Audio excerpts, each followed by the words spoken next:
Welcome back to the Thing About Wildlife in a Nutshell, where you will hear a bite sized story from our guest wildlifers' time in their field. Our lives among nature tend to be a string of funny, intimidating, or simply absurd anecdotes, and I'm going to be bringing these to you through some wonderfully diverse and fascinating voices. In today's episode, you will be listening to a wonderful chat I had with Misha Bansal from the Nature Conservation Foundation. After doing a bachelor's in biochemistry and a master's in life sciences, Misha started to fall in love with birds through some early research work in the Aravallis in Delhi, where she grew up. Ever since, she's worked with various organizations to facilitate outreach and outdoor learning, most currently with the Early Bird Program. Through her work with NCF, she has been working towards helping people build a greater connect with nature. We spoke about how birds were her gateway drug into wildlife and how she slowly meandered towards plants as well. Here she is now on the thing about learning with birds.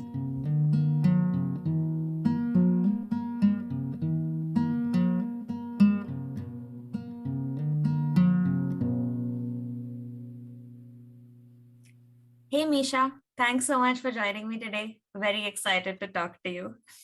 Hi, Ishita. So, we are going to talk. I know a lot about birds throughout today's episode, and somehow you've found yourself and your career and your personal life, everything kind of revolves around them in some way or the other. And I think it would be really nice to unpack why that is. So, let's start right at the beginning and about your time in Delhi when you were just about starting out, when you were still studying. So, what was your introduction to birds and how did this long journey begin for you? Introduction to birds. Uh, I always knew I wanted to do something in ecology, but by the virtue of the kind of education we got, that it was always a savior kind of a perspective.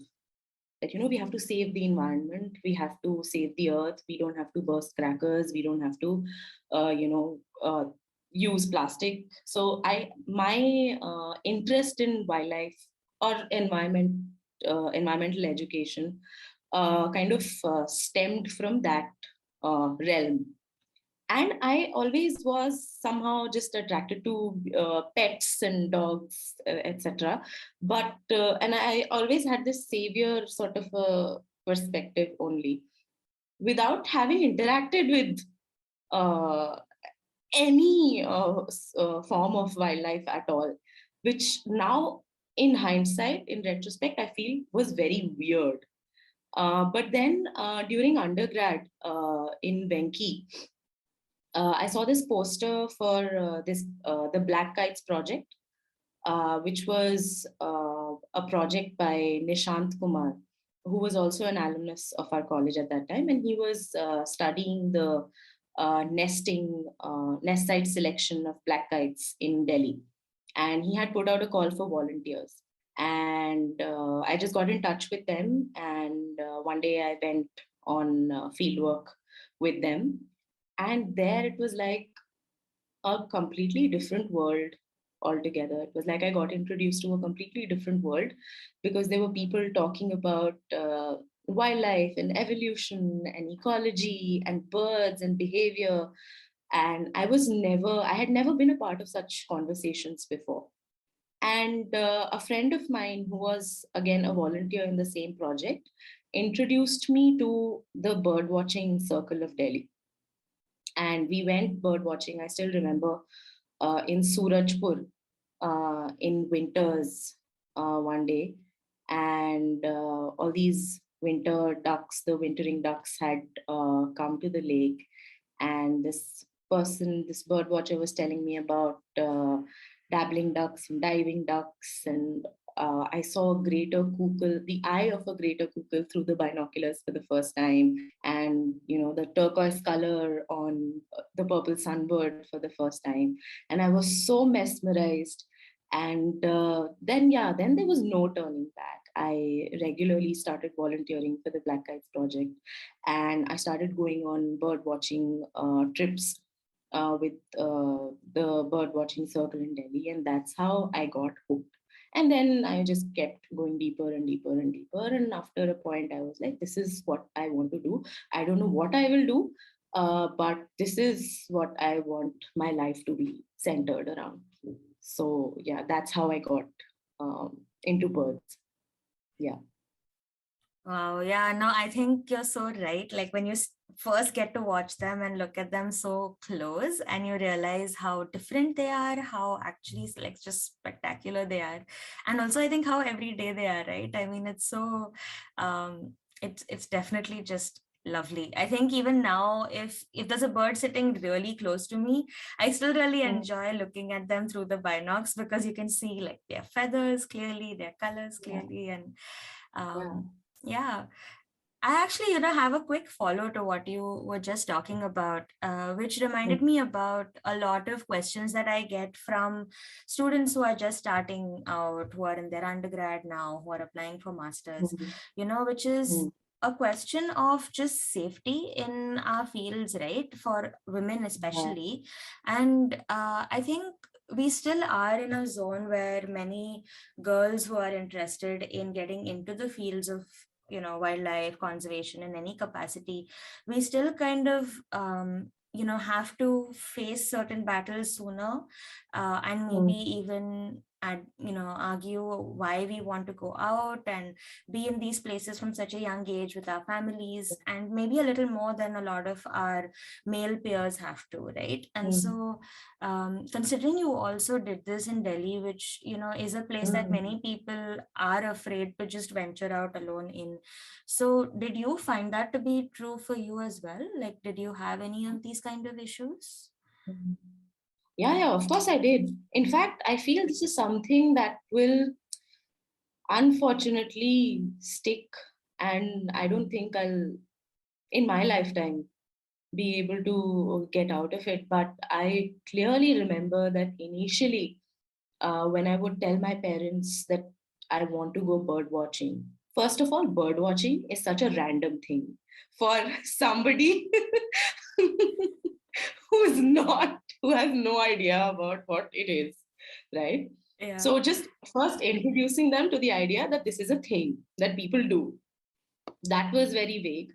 Then waking up at 5 in the morning and, venturing out with all these unknown people who were mostly men. Mm-hmm. So it took them a while to digest the fact that it's okay and it's safe, and these are, these are people who I can be safe with. Mm-hmm. So there was a slight period initially when I had to convince my family that I have to do this. Secondly, I've sometimes felt that I kind of was a burden to the group, because there were not many girls, right? And if we would go out to a place like a forest or a space which is not a designated forest or a place with guards and, like sanctuaries or parks, which most often is the case, right? So there, in fact, there were some instances of people being attacked. So I remember a few bird watchers telling me that, since you're with us, we might not go to that place, we might not go to that place. So there was some missing out on that front as well. And in fact, I think even in the city, if I had to just do a small recce of a public park, Mm-hmm. the guards would tell me, don't go there alone. And then I had to call a friend and just imagine just the public park, you need Yeah. to be able, you need to take care of your safety.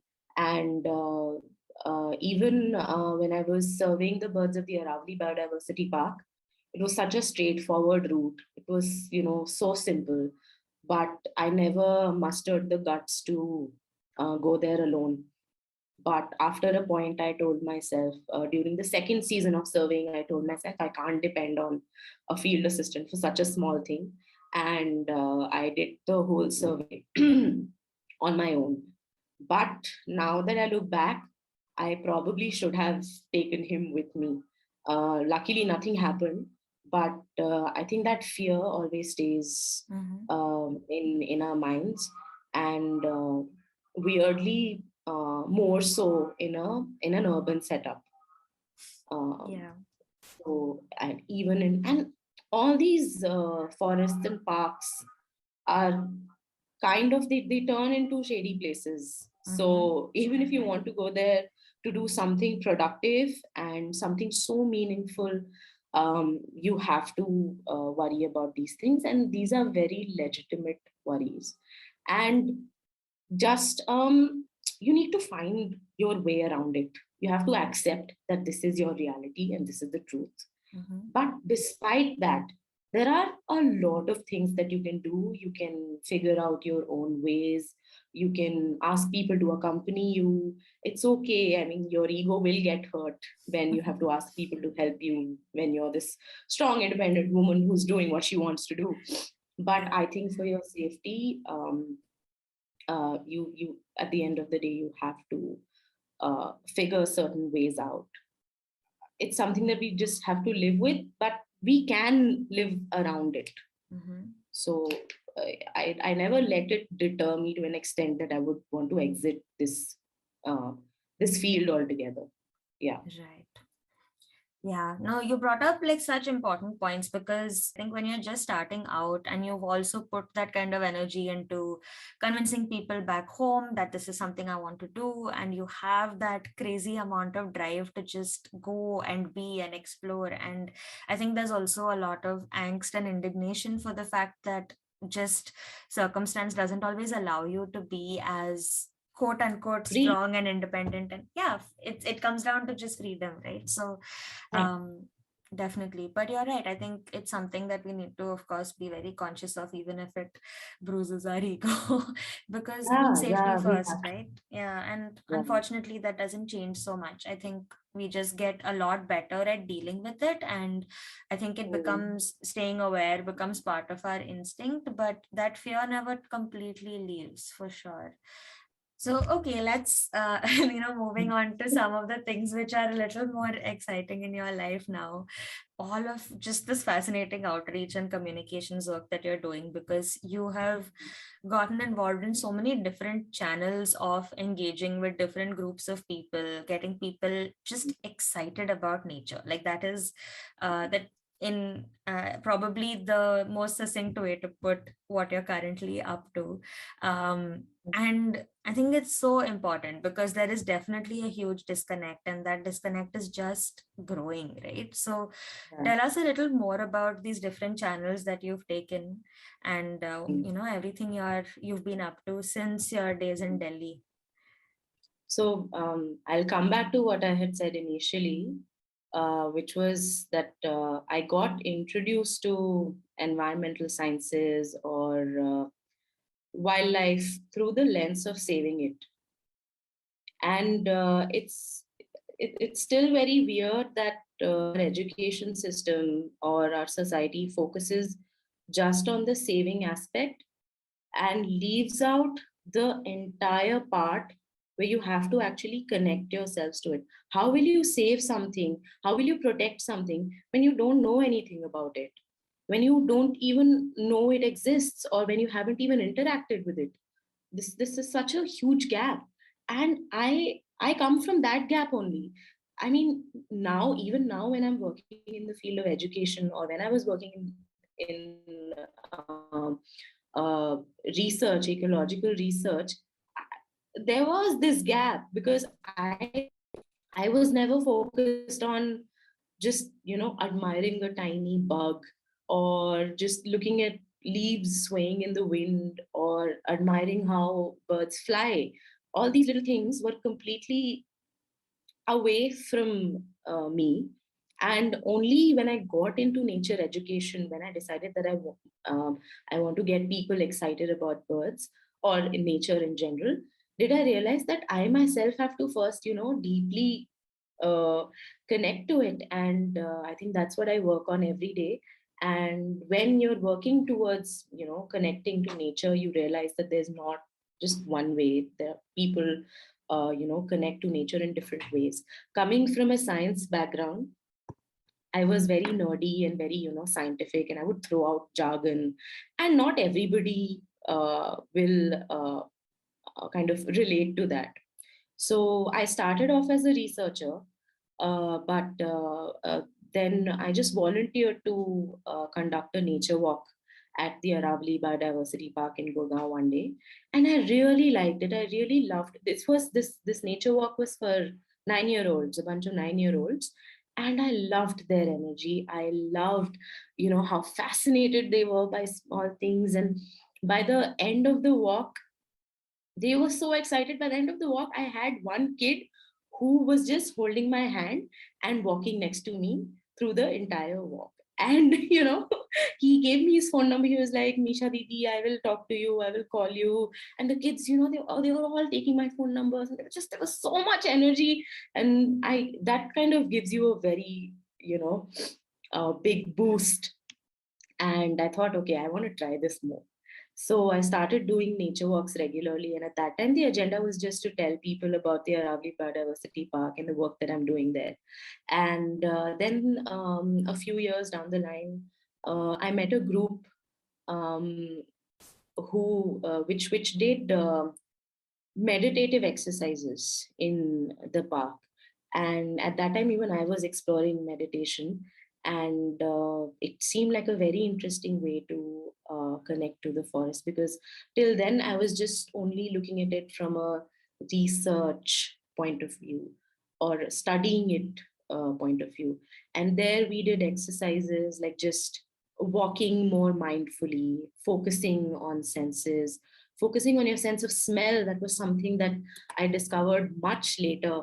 And I mean, while bird watching, you're mostly into listening and looking at things, but focusing on the touch and the sense of smell, those kind of things I got introduced to through that group. And Then I started, and I tried out a few meditative workshops or nature walks as well, which kind of made me realize that, you can't ask people to be deep, like in the moment. You can't ask them questions like, oh, take a walk in the forest and tell me which part you connected to the most, and which part of the forest do you feel is a part of you or is like you. Those are very deep questions that you can't immediately, throw at people, which I personally thought was very simple. But after engaging with people, I realized that it's something that you can't intimidate people with deep questions like that.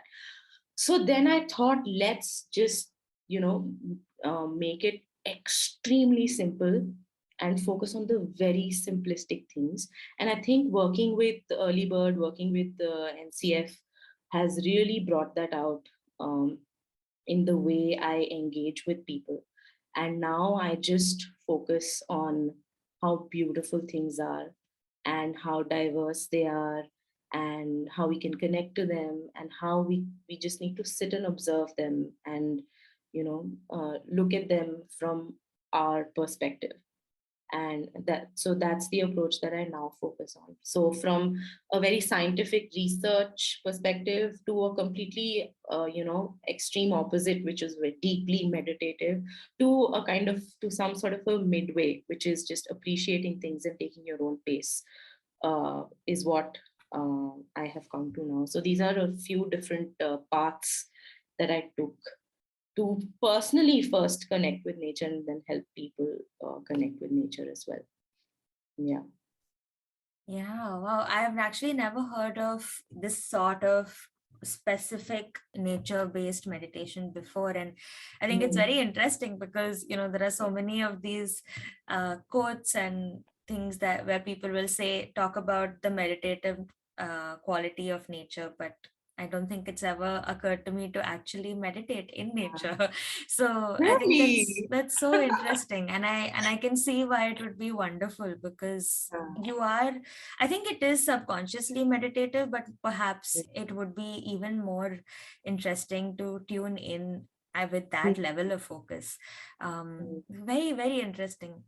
So speaking of, simplification and finding the most simplistic ways to connect, like you were saying, Mm, let's go back to birds and how birds as a taxa are such mm, a great hook to get people yeah. interested in nature, right? So why is that? Like, what is it about birds that just makes them such an ideal, Yeah. gateway for anybody of like whether it's a kid, whether it's an adult. So I think one thing is that they're so accessible. I think you also said that they're everywhere. They're literally everywhere. You'll find them in cities, you'll find them in the sea, you'll find them in deserts, you'll find them in the forest. So they're very accessible. That is one thing. Another thing is that they're big enough. They're not tiny. There are a lot of tiny, beautiful things around us as well, but we just tend to ignore them because we don't see them. So they're big enough to be observable. They're in good numbers, and you don't need fancy equipment to see them, perhaps maybe besides a pair of binoculars, but I think you don't even need a pair of binoculars to appreciate birds. And lastly, they exhibit such you know crazy interesting behaviors, and they're so beautiful, and their calls are so different, and there's always something new that you'll observe. There's not a single day when I've uh, just spent time watching birds and not experienced something new. So this accessibility part, something that's so beautiful and so easily available, I think that's kind of what makes it very easy to start with. I always say that bird watching was my gateway drug into wildlife. So that's exactly what it is. But you start with it, and then you experience this whole world around birds. There are trees, there are insects, there are reptiles and all kinds of crazy things that they share their space with. But birds being so accessible and easily viewable Mhm. is, I think, what makes them an easy subject, or to, just for the lack of a better word, a tool to Yeah. um, introduce people to nature. Yeah, that makes so much sense. And Mm. now you've also, through that gateway, you've also gotten interested in plants of late. How is that going? It's lovely. I mean, plants are also as fascinating as birds are. And I think you can't ignore them. If you spend so much time in a forest or in the wilderness, you simply can't ignore plants. And in fact, plants are somewhat better uh, than birds in so many ways, because they're not elusive. They're just there, and they'll give you all the time in the world to explore them, and to look at them, and to observe them, and touch them, and feel them, and smell them. So uh, that's again accessibility. I think the only difference is that they don't move around, and they're not, so dramatic as birds are. So they kind of get ignored. But if you're around them, you will get hooked to them. And there's such a beautiful diversity of plants. Um, where I worked initially in the Aravalli Biodiversity Park, and I mean, that place in itself is kind of a museum for all wild plants. You won't get that kind of a diversity elsewhere in the city. So that's what hooked me to them, and I didn't realize that I'll miss them so much when I moved back to Bangalore. It's so weird that it's not just the people or the food, or just the um, infrastructure, etc., of the city, but it's also the wildlife of the city that kind of makes you feel away from home. But in Bangalore also, it was super fun to explore all the different plants and get to know them. So yeah, I think it's a natural path. So if you're into one thing, you will get into, you like snowball into other things as well. Yeah. Yeah. Yeah.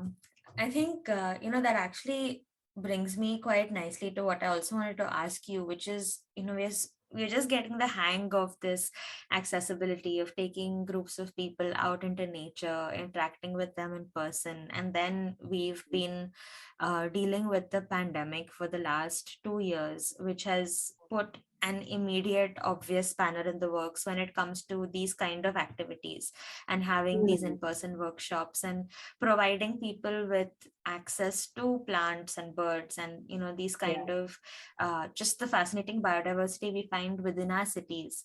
And Mm. at the same time, we've seen a wave of people starting to appreciate the biodiversity around their homes more because they were Yeah. stuck in their homes. Yeah. So what has this entire period, like the last couple of years, been like for you, where you've been trying to continue having these workshops, getting people interested in nature, just from your desk at home? Yeah.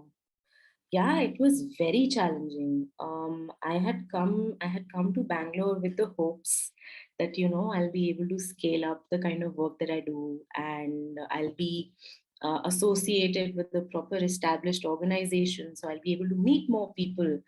But as soon as I'd come to Bangalore, the lockdown hit. And suddenly we were like, oh, how are we supposed to make sense out of this? Because all of our work involves interacting with people. So, I mean, like a lot of other people in this field, we started with doing webinars and, just hosting online talks and asking people to uh, talk about birds and wildlife on Zoom. And we tried to make it as interactive as we could. We would enmesh the talks with quizzes and sketching sessions and storytelling, etc. But I think after 7 or 8 months, we also got a hang of uh, the online interaction format, which gave us the opportunity to start exploring or converting a lot of our in person interactions into online interactions. So we converted the How to Be a Birding Buddy workshop, which is a workshop that Early Bird does with educators to help them become bird educators. We converted that into an online format. And in fact, one really good advantage of converting our interactions into an online format was that we were able to reach a much wider audience. We were able to talk to people whom we wouldn't have been able to meet if we were just based in Bangalore. So that was, I think, a very good thing. And I think the approach that we took, and anyway, the way in which we engage with people is that we try to empower them to observe nature themselves. We don't like to handhold people and tell them that this is that bird, this is that bird. We just give them an overview, and then we help them or give them tips and tricks to observe nature on their own, which was good because then we didn't have to engage with them so much in person. And yeah, so we converted the Birding Buddies workshop in an online format. And then we had, for a very long time, we had this idea of creating a young birders network, which was a network of kiddie birders from across India who were super into birds, but kind of have got stuck on just bird identification. So we wanted these kids to know more about the natural history of birds and the behavior of birds and habitat associations, etc. So in order to kind of kick off the network, we organized the Young Birders Workshop.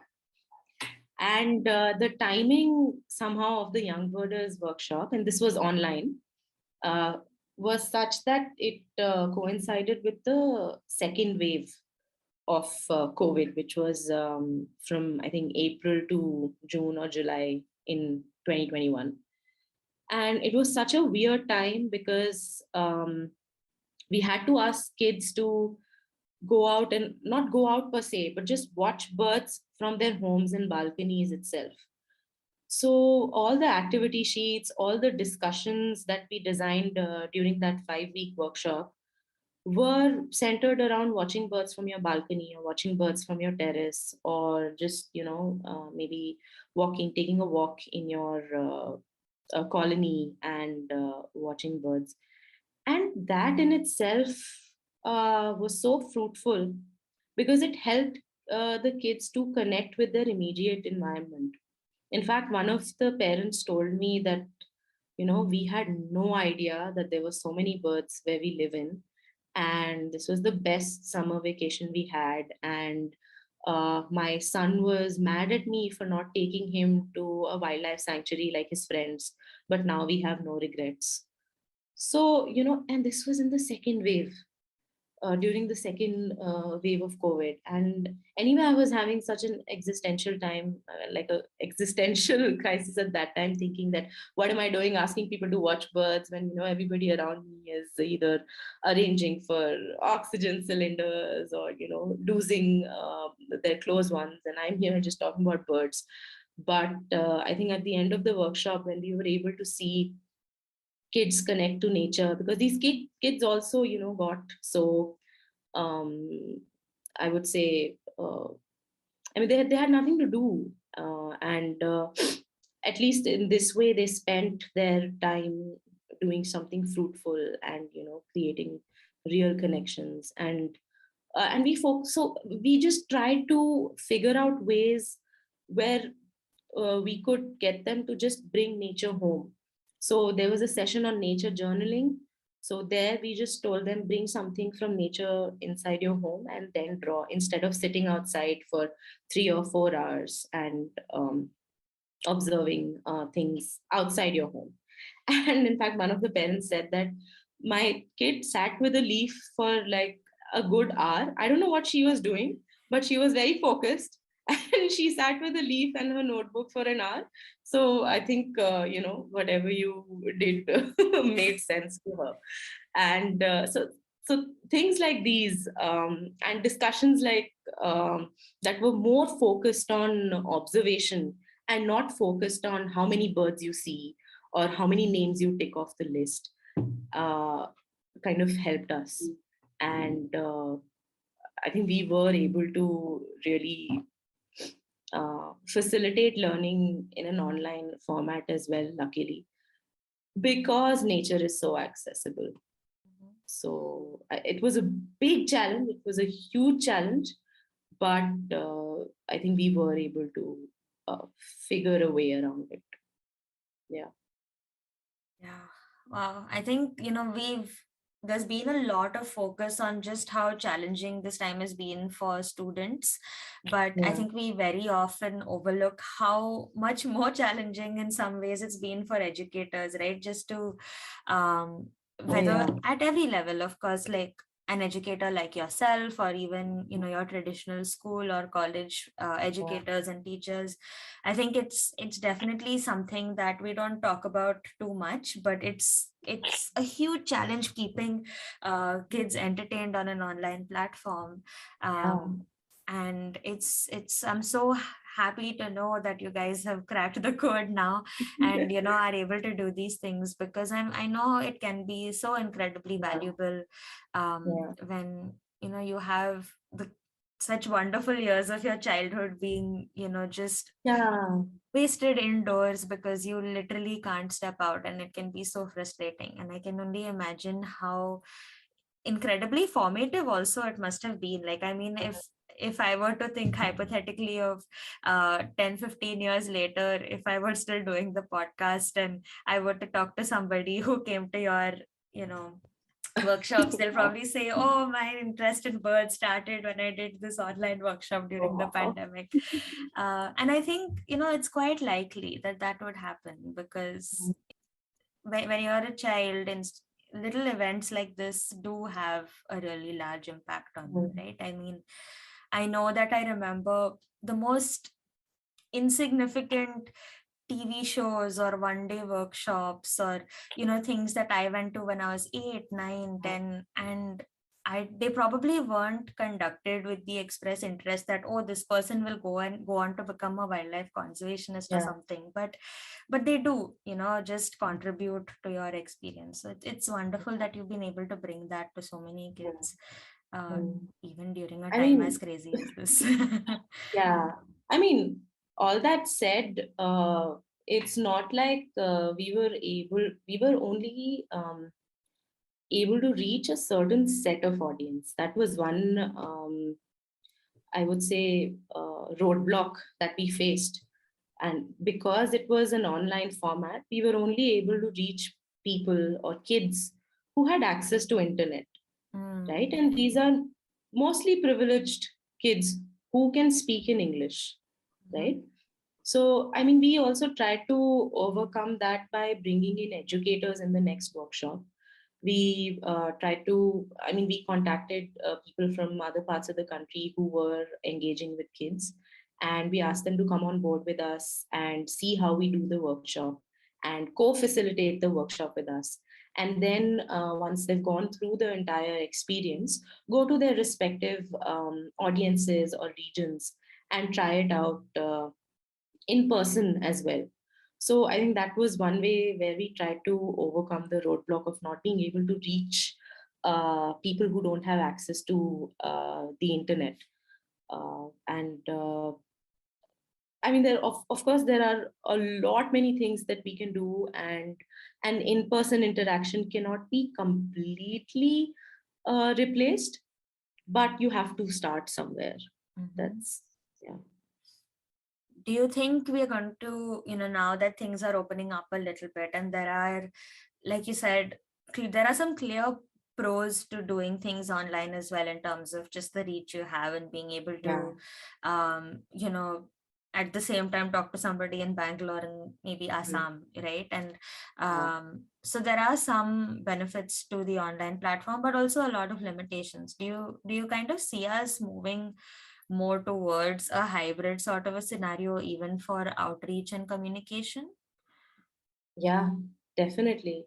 I think just because of the fact that we are able to reach a lot more people through an online format, and also because a lot of people have become more or less, not have become, but are becoming comfortable with the online format, I Mm-hmm. think we can tap into it, into that shift and use it to our advantage. Mm-hmm. Because a lot of the engagements, like I said, that we do or plan to do are self paced and exploratory. So you don't need somebody telling you constantly what to do. You Mm-hmm. just have to show them a way. Right. So if it's that kind of an arrangement, then an online format can help you a lot. Mm-hmm. So there definitely is a shift. More and more people we see are shifting to an online format. But of course, people miss in person interactions as well. Yeah. So, but we are trying to tap into that just because we want to reach um, more and more people. And anyway, I think a major part of our work involves training educators. Mm-hmm. So educators can, in their own respective regions, engage with people in person, and we can give them the tools or the knowledge or the discussions that they want in an Mm-hmm. online format. Right. So somewhere down the line, it will, whatever we are doing on the internet or remotely, will transform into an in-person engagement. Right. Right. Yeah. Well, that's I mean, more power to you. I really hope that you guys keep. I think it is definitely making, little bits of change and effort. You can see people being more interested, I think, now, and a lot of that is credit to the kind of work people like you are doing. So it's so great, and I hope you can continue doing that.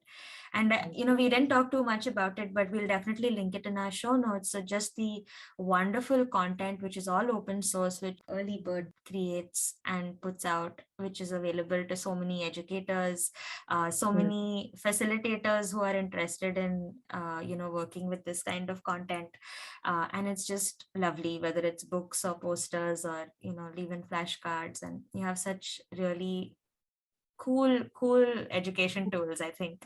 So we'll definitely link those in. Yeah. And anyone listening who would like to do these kind of things should definitely check it out. Thanks. Thanks, Yeah. Deepika, for such encouraging words. And yeah, I hope we're able to reach more and more people and discover more and more ways to uh, tap into all different kinds of ways in which people learn. I think there's still a very long way to go. One thing that I really would like to do is to be able to interact with differently abled people, say people with hearing disabilities, or people who can't access nature in the way a lot of us can. And of course, this is just one example, but there's a very, very, very long way to go, and this is just the start. And I hope we stay inspired and motivated throughout the process. Yeah. Yeah, I really hope so too. Thanks so much, Misha. This has been a wonderful conversation. Thanks for listening. Thanks for having me.